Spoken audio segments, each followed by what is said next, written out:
Vamos a hablar de la selección o del uso de implantes, de los implantes más adecuados en fracturas, luxaciones y distracciones vertebrales, ¿no?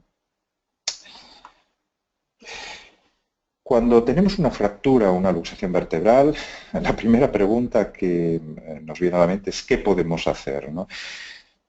Bueno, lo primero que tenemos que tener en cuenta es que resolver una fractura o una luxación vertebral no es tan solo un procedimiento ortopédico. Una fractura o una luxación vertebral conlleva también un daño neurológico. Lo primero que tenemos que tener en cuenta es las consecuencias de traumatismo vertebral a nivel neurológico, para saber si ese animal es viable o no es viable, es decir, si tiene sentido realizar un acto quirúrgico para resolver esa fractura o luxación, o no tiene ningún sentido porque el animal ha perdido la sensación de dolor profundo y en una fractura como la que vemos en pantalla hay una sección medular más que cierta por el escalón tan extraordinario que se ha producido. En cualquiera de los casos, una imagen radiológica no es nada más que eso, una imagen. Realmente lo que hay que obtener es el testimonio de que haya función o no haya función neurológica mediante un examen neurológico que nos va a permitir saber si ese animal es, como he dicho antes al principio, viable o no es viable. Esto nos dirá sobre todo si tiene sensibilidad, si tiene sensación de dolor profundo. Eso será la premisa principal para que realmente podamos seguir el siguiente paso, que es reducir la fractura y fijar las vértebras, ¿no? Dar estabilidad a la fractura. Vamos a partir de la base de que todas aquellas fracturas que vamos a ver a partir de ahora son viables, es decir, realmente se puede practicar cualquier tipo de fijación para dar estabilidad, o la fijación más adecuada, que es de lo que vamos a hablar hoy, para dar estabilidad a esa columna vertebral. Vamos a empezar por el área cervical. Vamos a hablar de los sistemas de fijación que se emplean en la actualidad. No obstante, haremos alguna referencia a algunos sistemas de fijación que antiguamente se empleaban y que se han ido dejando de utilizar por no ser especialmente o no dar una estabilidad adecuada, ¿no? Es interesante saber que en el área cervical, sobre todo entre la primera y la segunda cervical, se producen aproximadamente el 50% de las lesiones traumáticas de la columna del área cervical, entre la primera y segunda cervical. En este área se pueden, la lesión más frecuente es la luxación o subluxación atlantoaxial, que no pensemos que es exclusivamente patrimonio de animales pequeños como el Yorkshire Terrier.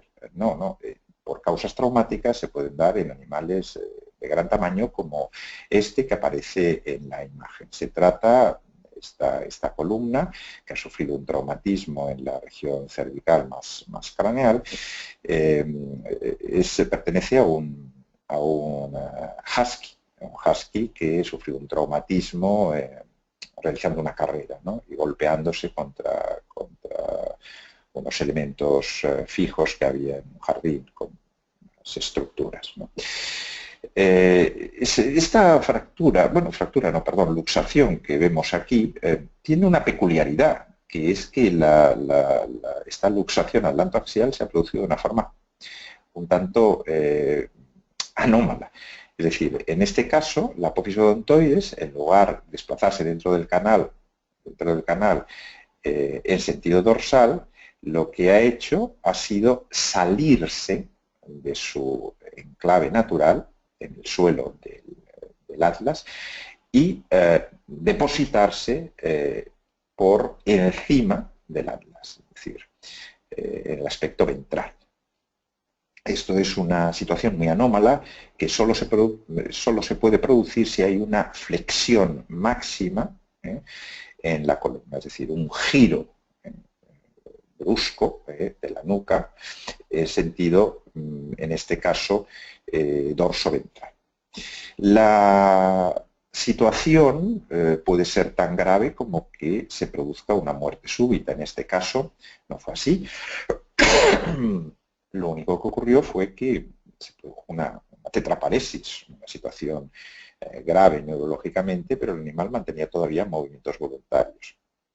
En estos casos hay que actuar con mucha diligencia, muy rápidamente, y la cirugía básicamente consiste en volver a reducir esa luxación, es decir, hacer un movimiento de extensión para realizar la colocación de la apófisis odontoides dentro del canal con sumo cuidado para no dañar la médula espinal. Y al ser un animal de gran envergadura y no saber en qué condiciones están las estructuras ligamentosas que rodean estas dos vértebras, sobre todo en qué condiciones ha quedado el ligamento atlantoaxial, pues es conveniente hacer una fijación de estas dos vértebras. ¿Cómo se hace? Bueno, en este caso se emplearon agujas roscadas con una implantación, dos agujas roscadas implantadas en el cuerpo del axis, divergentes para no entrar en el canal. Aquí se ve cómo son divergentes en un sentido y en otro sentido. Y 4 agujas, en este caso, se colocaron en el atlas, también divergentes para no entrar o preservar el canal vertebral, es decir, divergentes en un sentido, en el lateral izquierdo y en el lateral derecho. A continuación se impregnaron las puntas que emergían del hueso, se impregnaron, se unieron con un cemento acrílico. Los cementos acrílicos hablaremos a lo largo de esta charla bastante de ellos. Hoy día en columna es un sistema, una metodología de uso de cemento junto con tornillos o con agujas muy, muy utilizado. Es el cemento acrílico que se utiliza para prótesis de cadera. Siguiendo en esta zona, por ejemplo, vamos a hablar de otra lesión más frecuente en este caso en gatos que en perros, que es la fractura de la apófisis odontoides. Se puede dar en perros exactamente igual. En este caso se trata de un gatín pequeño, de 3 meses y medio nada más, que sufre una caída desde un segundo piso y este animal queda tetrapléjico, con buena sensación de dolor profundo, pero tetrapléjico. En las radiografías ordinarias no se aprecia con certeza cuál puede ser el origen del problema, aunque se ve un ligero desplazamiento lateral en la vista ventrodorsal. Recurrimos a un TAC para poder visualizar bien la imagen y lo primero que vemos es que el cuerpo del axis rota excesivamente sobre el atlas. La rotación que tiene es exagerada. En las imágenes de adquisición del TAC vamos a ver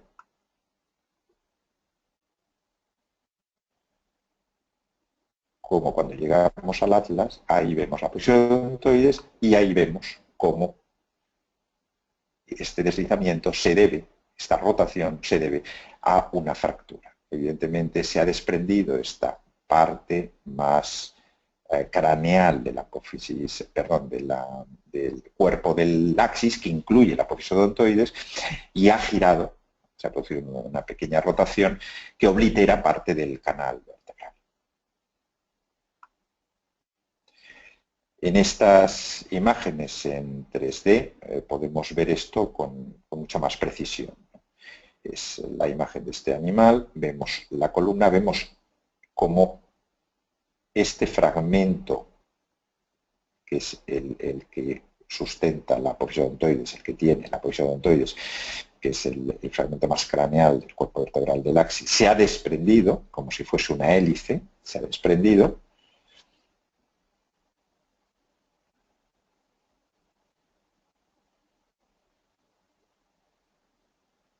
Se ve claramente cómo se ha desprendido del resto del cuerpo vertebral. Aquí vemos el interior, vamos a ver en este 3D el interior del canal, y vamos a ver cómo al desprenderse y rotar este fragmento, ahí oblitera parte del canal vertebral. ¿Qué se hizo en este animal? El problema de los animales pequeños, a diferencia del husky que hemos visto anteriormente, es que la sustancia ósea con la que contamos es mínima. Esto hace que no siempre sea adecuado utilizar cemento acrílico porque cabe la posibilidad de que tengamos que cambiar algunas de estas agujas o tornillos al no insertarse adecuadamente en las zonas o en las áreas óseas que corresponden. En este caso decidimos utilizar una placa, un par de placas. Son placas de minifragmentos con tornillos de 1,5. Son unas placas diminutas. Es una fractura estable. Lo único que tenemos que hacer es rotar ese fragmento hasta posicionarlo adecuadamente y con 1 o 2 tornillos sujetarlo simplemente, porque el atlas y el axis siguen sujetos, sus ligamentos están firmes y realmente no... Lo único que tenemos que hacer, como digo, es fijar este fragmento, fijarle y posicionarle correctamente. Aquí vemos perfectamente en la imagen ventodorsal cómo la apófisis odontoides vuelve a encajarse adecuadamente. Si utilizásemos cemento acrílico, aquí en estas imágenes, que son cortes transversos del TAC, y los implantes no están correctamente direccionados, correctamente situados, tendríamos un problema porque extraer el cemento acrílico a posteriori es una acción bastante compleja. Sin embargo, si ocurre lo que vamos a ver ahora, que es que uno de los tornillos se ha introducido en el canal, pues vamos a ver una adquisición. Ahí lo tenemos. Ahí vemos el tornillo, como se introduce en el canal. Afortunadamente no ha pasado nada. En esta zona la médula tiene una capacidad de expansión bastante grande, pero no deja de ser un problema. Ese tornillo no se puede dejar ahí.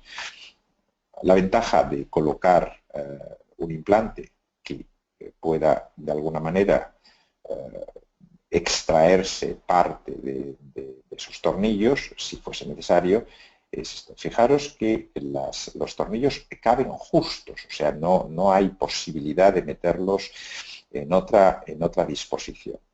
Ahora ya sí, ahora lo hemos colocado en su sitio, ahora vamos a ver unos cortes transversos, una adquisición nueva, y vamos a ver cómo ese tornillo que antes entraba dentro, ahí está bien.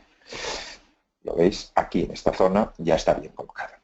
Pero evidentemente ha tenido que volver a pasar por quirófano para cambiar ese último tornillo del animal. Este es el animal, 15 días después de la intervención, todavía una ataxia bastante marcada, pero el animal ya puede andar.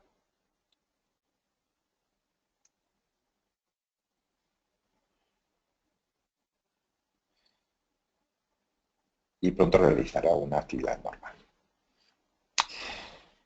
Una luxación atlantoaxial convencional, también por causas traumáticas, es la que vemos habitualmente en los Yorkshire Terrier. En estos animales hay una predisposición ya genética, en algunas ocasiones porque falta la propia apófisis odontoides, la genesia de la misma, o porque hay una laxitud de los ligamentos atlantoaxiales. Pero, en definitiva, son animales, son patologías que vemos con bastante frecuencia en la práctica clínica y son animales que muchos de ellos van abocados a la cirugía.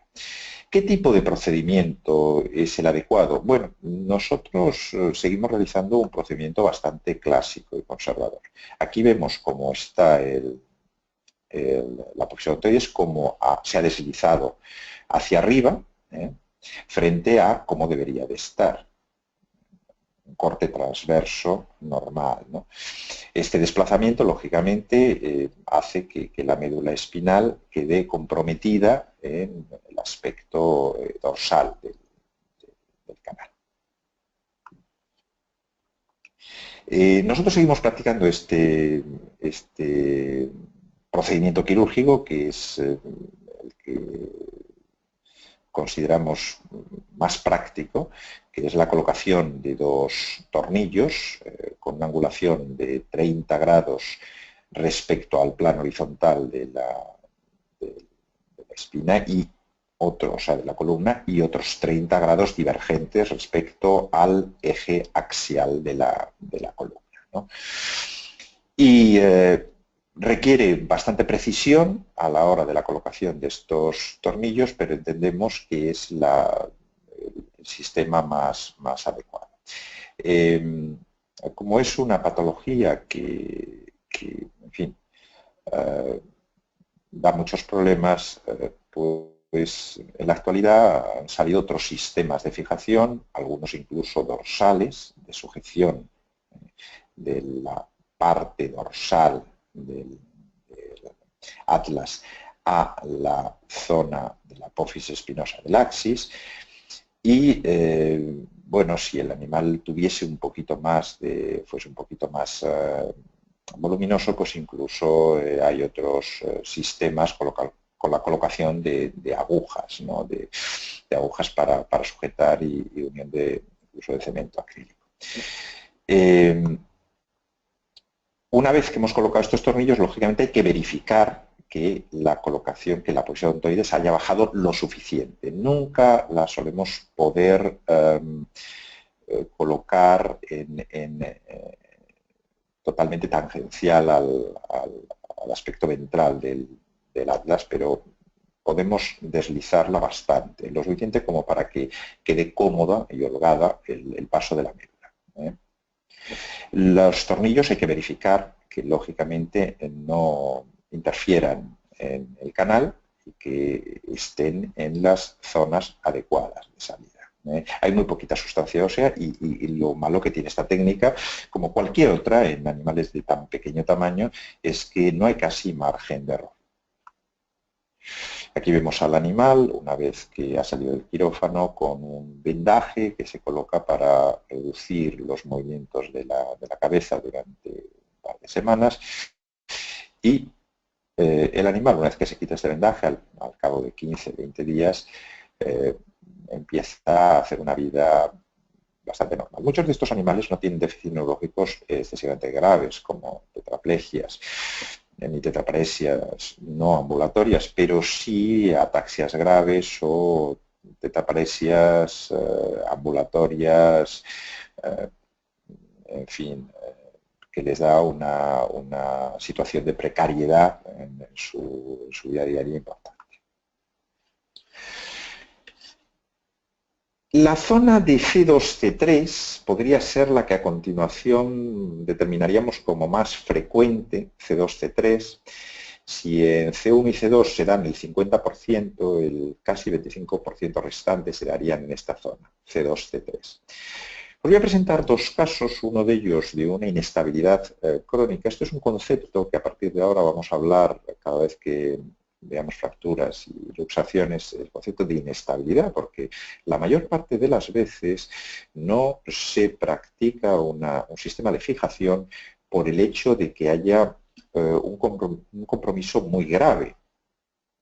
Un compromiso muy grave de la médula espinal por un desplazamiento muy sustancial de los cuerpos vertebrales, sino más bien porque hay inestabilidad. Es decir, es un compromiso reiterativo debido a que esas vértebras no están estables, ¿no? Entonces es un concepto que es muy importante tenerlo en cuenta, porque la mayor parte de las veces cuando se practique una fijación vertebral y se determine qué tipo de implante vamos a utilizar, va a ser en base a esta inestabilidad. C2-C3, aquí vemos un caso curioso de inestabilidad crónica en un perro que ha sufrido esta inestabilidad debido a un traumatismo vertebral que durante la etapa de crecimiento le ha lesionado una de las placas de crecimiento de la tercera vértebra cervical, que ha ido acuñándose progresivamente, y está el cuerpo vertebral deslizándose hacia el interior del canal, es decir, la vértebra está sufriendo un deslizamiento no deseado, ¿no?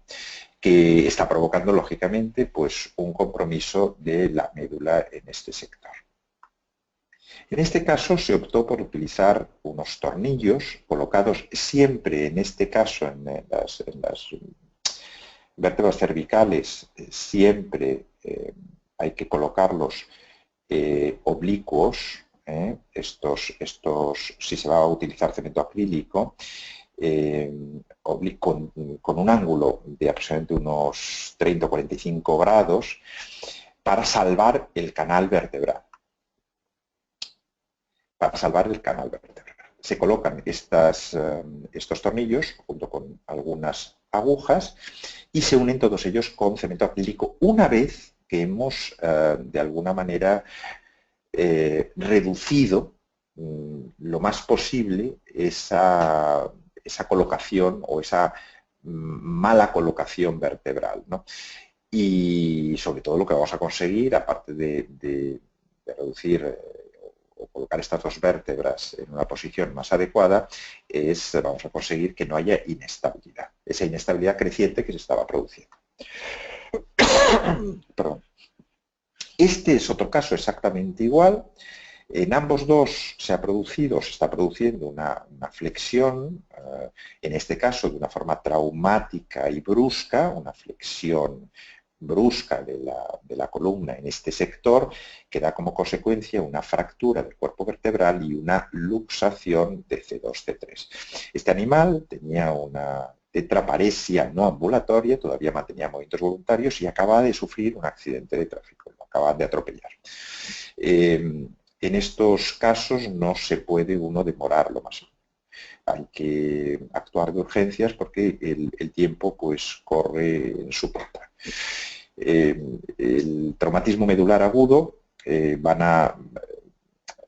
al cabo de 1 hora o 2 horas se van a suceder una serie de fenómenos. Si no se actúa con rapidez y con diligencia, se van a suceder una serie de fenómenos que son los que llamamos fenómenos secundarios, donde va a haber ya una liberación de radicales libres, neuronas tóxicas. En definitiva, se va a producir un proceso que puede, de alguna manera, llevar a una lesión ya irreversible de la médula espinal. En este caso, ¿qué se hizo? Bueno, en este caso se colocó una placa. Lo mismo, con la angulación necesaria para que los tornillos salven el canal vertebral.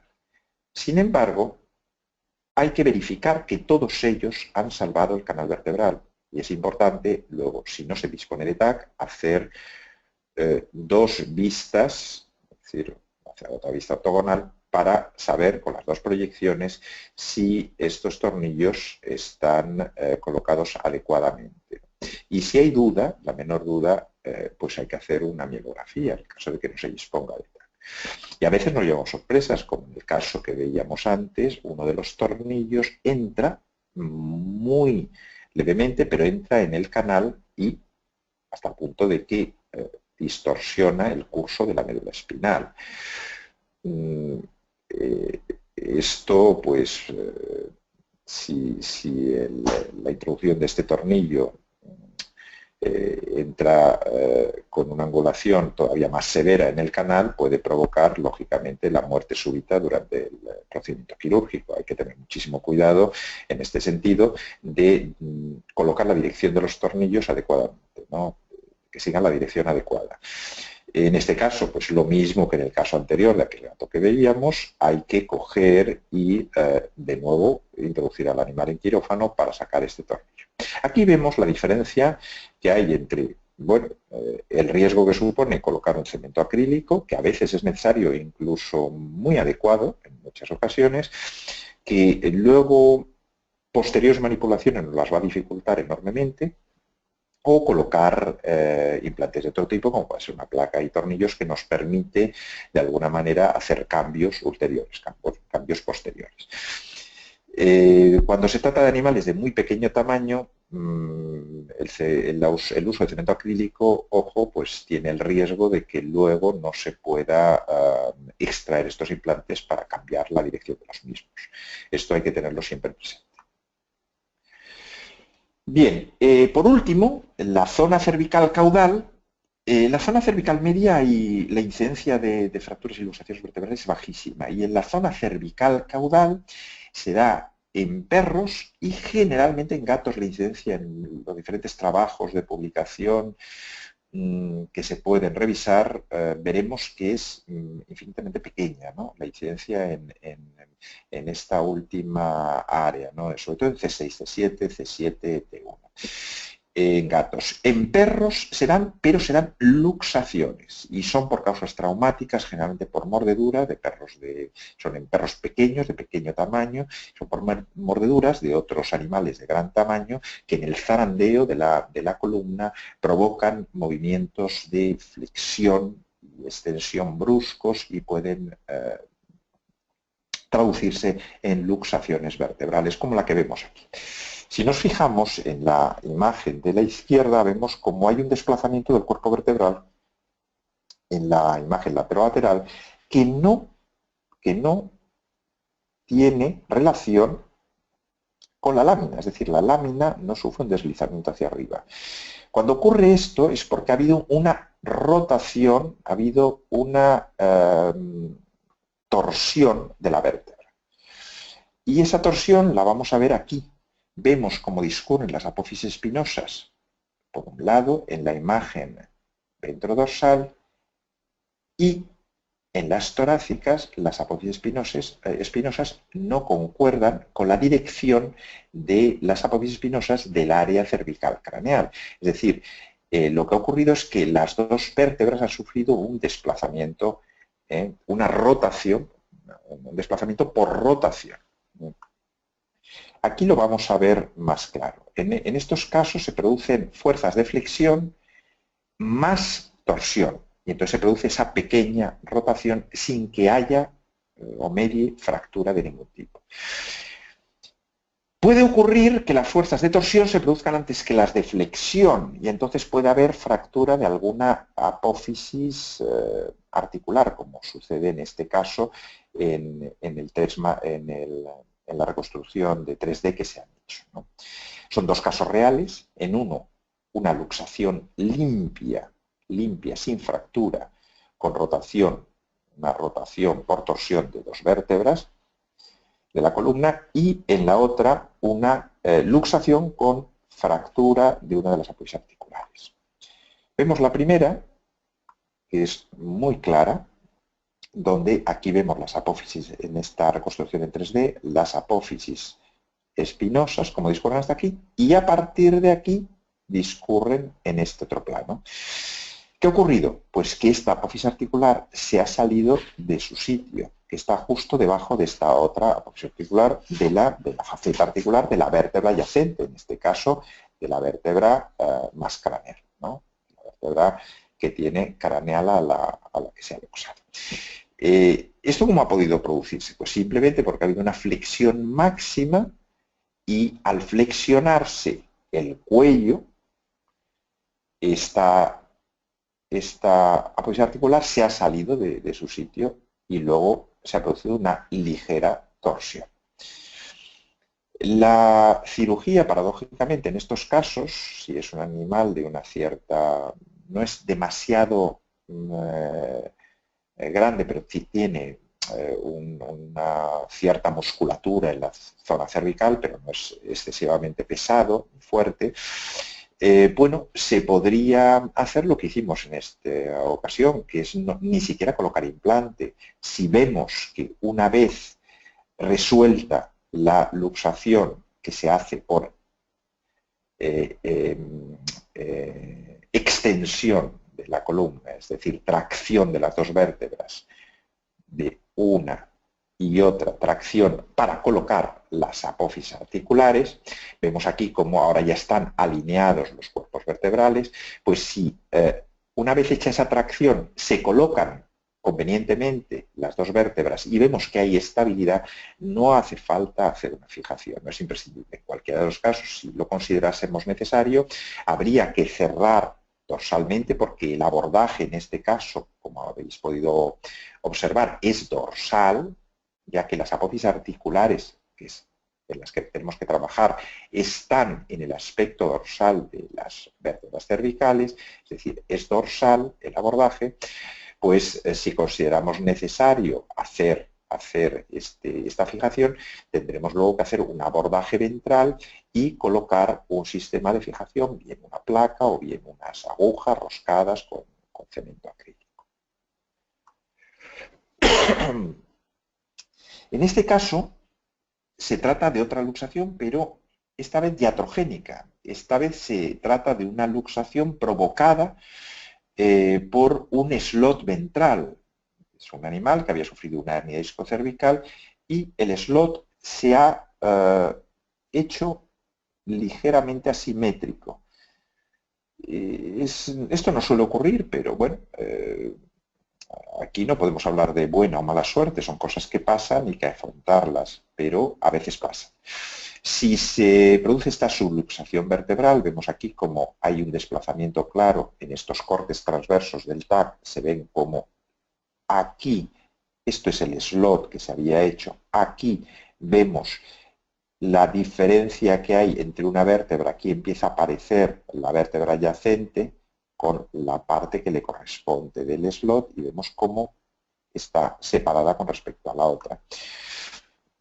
Bueno, pues en estos casos una forma muy sencilla de resolverla, ya que el slot está hecho, la elipse está hecha, es colocar un implante de titanio, en este caso de titanio poroso. El Instituto Tecnológico de Canarias los proporciona y de diferentes medidas. Nosotros lo hicimos ad hoc, lo hicimos a la medida para colocarlo ahí, cortándolo. Son pequeños hexágonos de titanio, que se unen en todos los planos del espacio formando estas estructuras porosas que una vez que se inserta en este slot, esos elementos, esos pequeños picos de titanio se clavan, ya eso no se va a mover y bueno, sufre una colonización de hueso muy rápida. En un mes realmente eso está ya colonizado de hueso, empieza a colonizarse de hueso.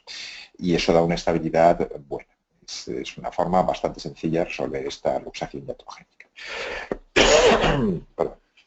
Aquí vemos unos cortes transversos de este caso, donde se ha utilizado este elemento poroso de titanio, cómo se ha colocado dentro del slot, y aquí vemos cómo la vértebra ya está perfectamente colocada, las apófisis articulares están perfectamente asentadas.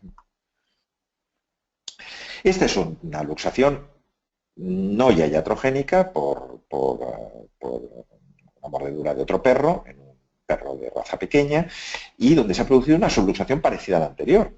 Bueno, pues se podría hacer perfectamente un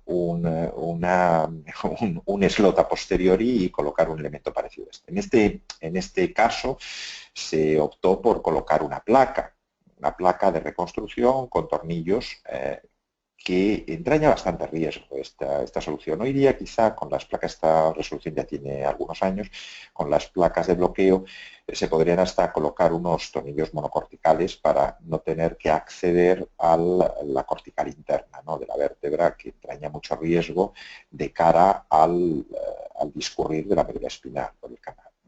Se puede hacer, pero con una precisión extraordinaria y midiendo muy bien la longitud de los tornillos. Hemos hablado en el título de esta ponencia de distracciones vertebrales y de la colocación del uso de implantes para distracciones vertebrales. ¿Cuándo hará falta utilizar o hacer distracciones vertebrales y utilizar implantes para garantizar estas distracciones? Bueno, pues en algunos casos de Wöhler, aunque ya Doberman realmente quedan muy pocos en España, ¿no? En otros países siguen siendo una raza que todavía puede estar de moda, como en Inglaterra, pero en España la verdad es que cada vez se ven menos.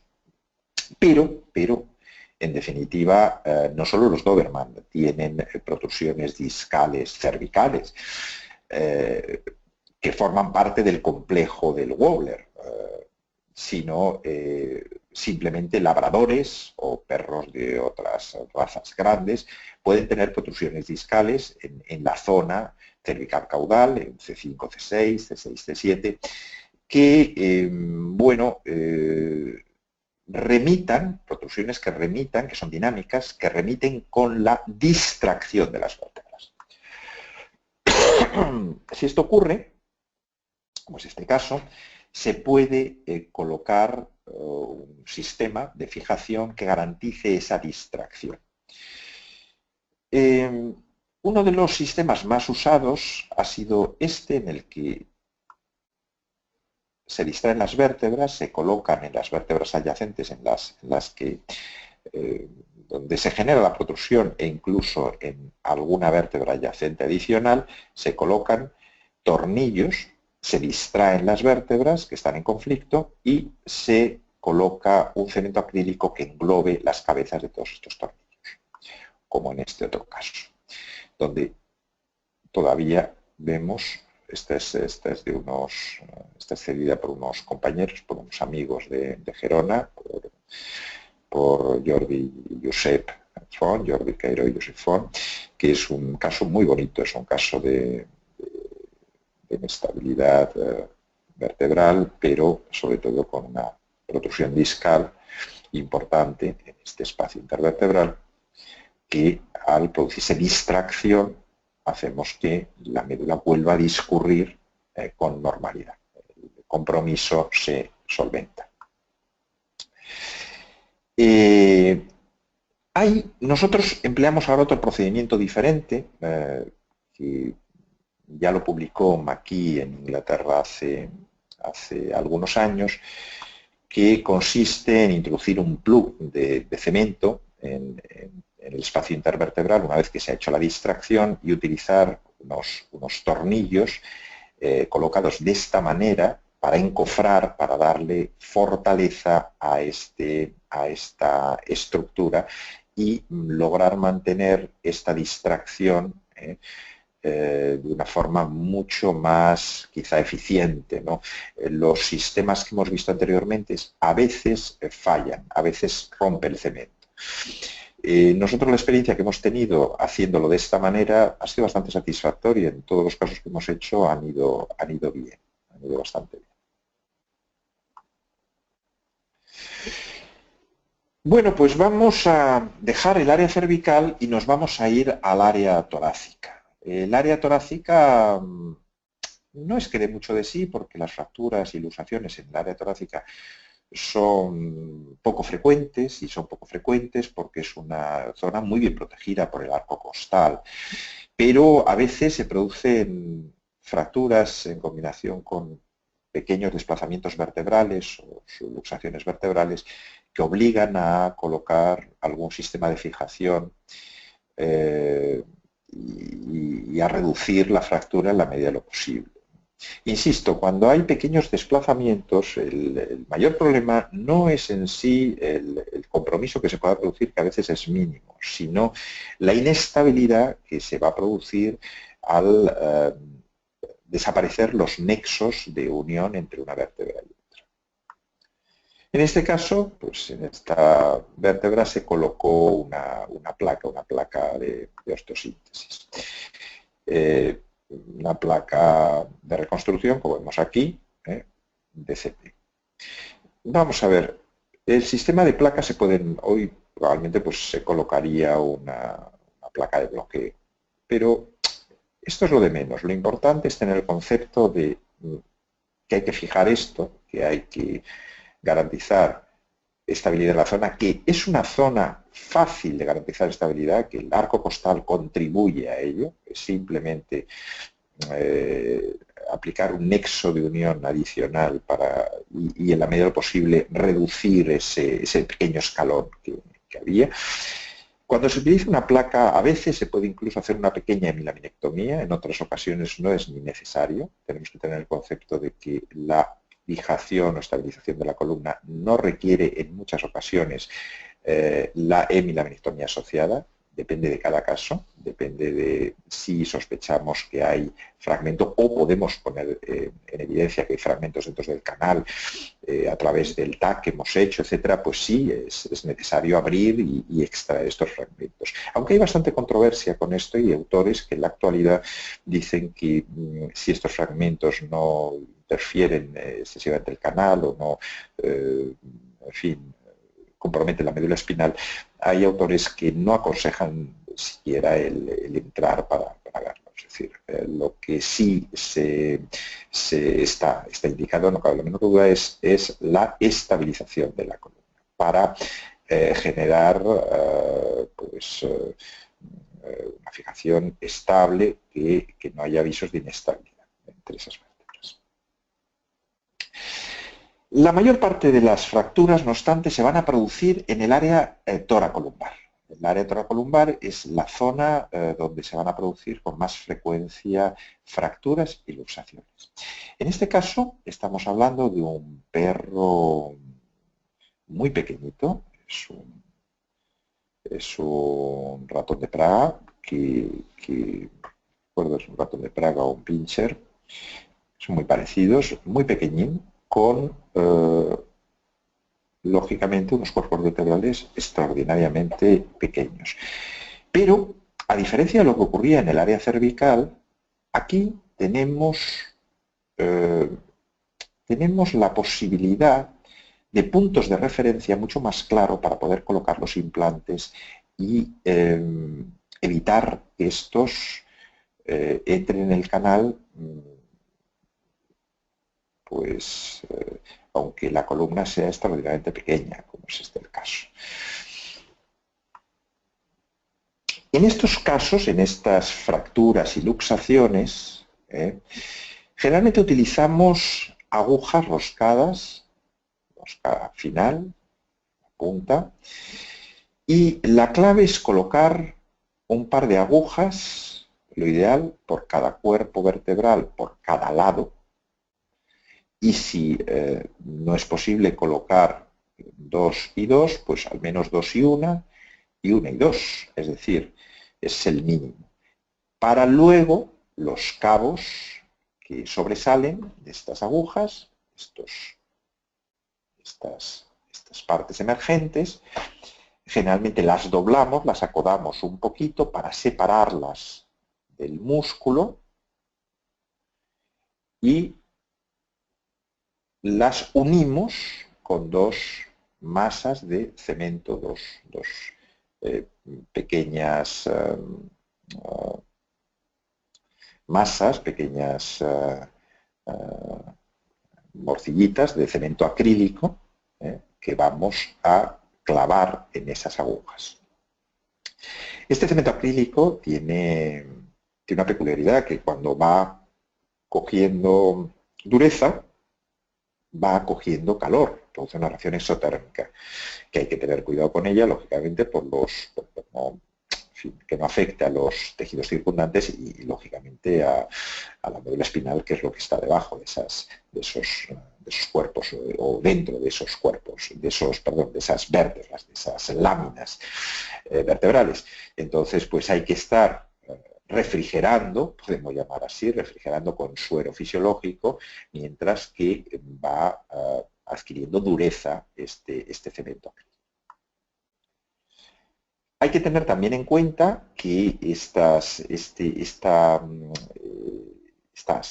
pequeñas morcillas de cemento que se coloquen tienen que, de alguna manera, poderse integrar dentro de la columna de ese animal, del aspecto dorsal, con lo cual hay que cerrar luego toda la musculatura axial, hay que cerrarla y tiene que tener una dimensión suficientemente pequeña, la necesaria para dar rigidez, pero suficientemente pequeña como para que podamos ocultarlas con esta musculatura axial. Podamos cerrar. Aquí vemos al animal recuperándose y aquí vemos cómo ha quedado. Aquí vemos cómo ha quedado. vemos que ya el escalón está solucionado y la estabilidad es buena. En este caso, pues se trata de un gato. Ya no es el aspecto toracolumbar, nos vamos al área lumbar. El área toracolumbar, si lo he dicho antes, lo digo ahora, es donde se producen la mayor parte de las fracturas y luxaciones vertebrales, tanto en el perro como en el gato. Pero en el gato, el área que le sigue inmediatamente después es el área lumbar caudal. Y aquí tenemos una fractura luxación, que son muy típicas en los gatos, en este sector ya más caudal, en un animal joven. Hay una epifisiolisis de la vértebra y un deslizamiento de la lámina. Hay claramente indicios de inestabilidad en la zona. Este animal tenía una paraparesis no ambulatoria, pero bueno, tenía buenos movimientos voluntarios y lo que tenía fundamentalmente, llevaba ya 4 días con la lesión, era una inestabilidad creciente.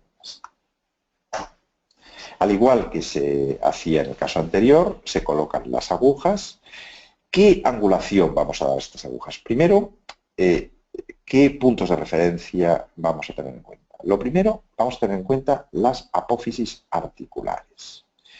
Las apófisis articulares estarán justo, más o menos, en la unión de los dos cuerpos vertebrales. Entonces nos vamos a alejar vamos a tomar como referencia estas apófisis articulares para introducirlas con un ángulo de unos 30 grados justo por debajo de estas apófisis articulares, pero en sentido divergente, para que entren directamente en los cuerpos vertebrales. Si podemos, colocamos 2 por cada lado y por cada cuerpo vertebral, si no, como he dicho, 2 y 1, y 1 y 2. Y se coloca luego el cemento acrílico, exactamente igual que en el perrín que hemos visto antes, y se cierra de la misma manera, del mismo modo. La solución es esta. En este caso, no siempre se puede reducir perfectamente la fractura, pero sí el canal no se ha reducido enormemente, pues lo más importante es dar estabilidad. En cualquiera de los casos, siempre que sea posible, pero no siempre lo es, depende del tiempo, de los días que hayan pasado, si se ha formado fibrosis, si el animal es joven, etcétera, etcétera, pues no siempre se puede reducir. Pero insisto, lo más importante es generar estabilidad, siempre y cuando el compromiso del canal no sea muy severo. En el perro se puede dar igual, pero quiero hacer notar la diferencia que hay. Los perros grandes, están de cierto tamaño, una fractura que aparentemente puede no tener demasiado impacto en el animal, ser una fractura a lo mejor aparentemente incompleta, como es la que se aprecia en este cuerpo vertebral, si va asociada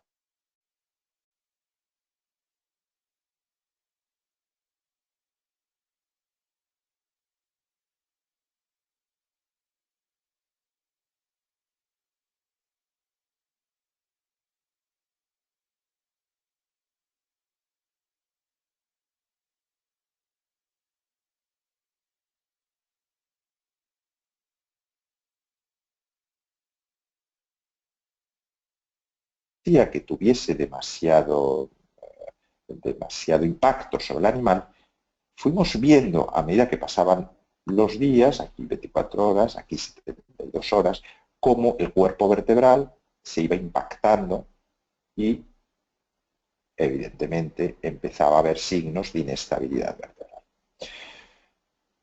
Aún en la creencia de que con dar un poco de estabilidad sería suficiente, seguíamos pensando que esa fractura incompleta no iba a generar demasiados problemas, pues no obstante hicimos una fijación por un lado y pudimos comprobar a los 15 días que el cemento se rompía.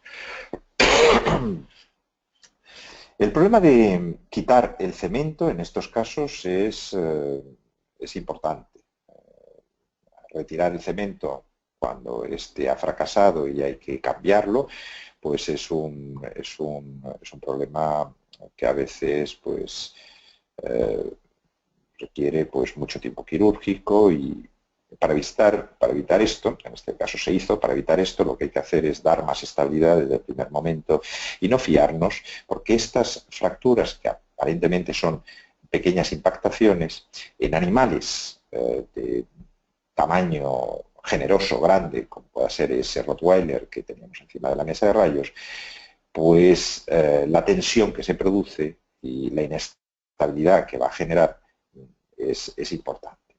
Entonces, ¿esto qué quiere decir? Pues quiere decir que hay temas que tenemos que no menospreciar, como es el tamaño del animal y la carga que ejerce sobre la luxación o la fractura vertebral. Aquí ya en fase de recuperación. Otro caso parecido al anterior, pero mucho más obvio, en el área lumbar, en otro perro, donde aquí sí hay desde el primer momento una impactación clara y un estrechamiento claro del canal. Evidentemente esto va a generar una inestabilidad obvia porque la fractura es muy, muy clara. En estos casos, en este caso, pues en lugar de poner unas agujas o tornillos de cemento acrílico, se optó por poner una placa. Al final veréis que los implantes que elegimos para las diferentes áreas de la columna son básicamente los mismos, o placa y tornillos, o cemento y agujas roscadas. En este caso se coloca en la vértebra fracturada, tan solo nos entra un tornillo y se colocan dos en los dos cuerpos vertebrales adyacentes. Y bueno, en perros de mucho tamaño, de gran tamaño, en fracturas de L6, L7 o de L7 y sacro, claro, ahí tenemos un problema serio que es la colocación de las agujas. No siempre podemos coger la dirección que nos gustaría porque las alas del ilion, las pelvis, las dos alas del ilion nos impiden el maniobrar bien con la dirección de estas agujas. No obstante, con un poquito de habilidad se pueden colocar las agujas como veíamos antes, consiguiendo una angulación adecuada. Cuando son fracturas de este tipo que afectan al L7, no está de más colocar también una aguja transiliaca que aporta estabilidad adicional. De hecho, en animales pequeños, como puede ser este gato, que es una fractura bastante frecuente, la fractura oblicua de L7 en el gato, gatos que caen desde un determinado piso, ¿no? Véase un tercero, un cuarto, un séptimo piso, las fracturas de columna en el gato son bastante frecuentes, sobre todo en esta región, pues estas fracturas oblicuas en el gato a veces tienen una fórmula bastante sencilla, que es con agujas transiliacas apoyadas sobre la lámina de L7. Y a veces podemos incluso utilizar unos pequeños tornillos de 1,5 o de 2 para fijar las apófisis articulares. El resultado en este caso fue bueno. También se puede utilizar cemento acrílico. Lo que pasa es que al ser una columna de mucha menos envergadura, la ubicación con tan poca visualización del L7 y el sacro, la colocación, la dirección adecuada de estas agujas, aquí ya es un poquito más difícil y su ubicación un poco más peligrosa. Bueno, pues esta es la última de las imágenes y aquí hemos terminado.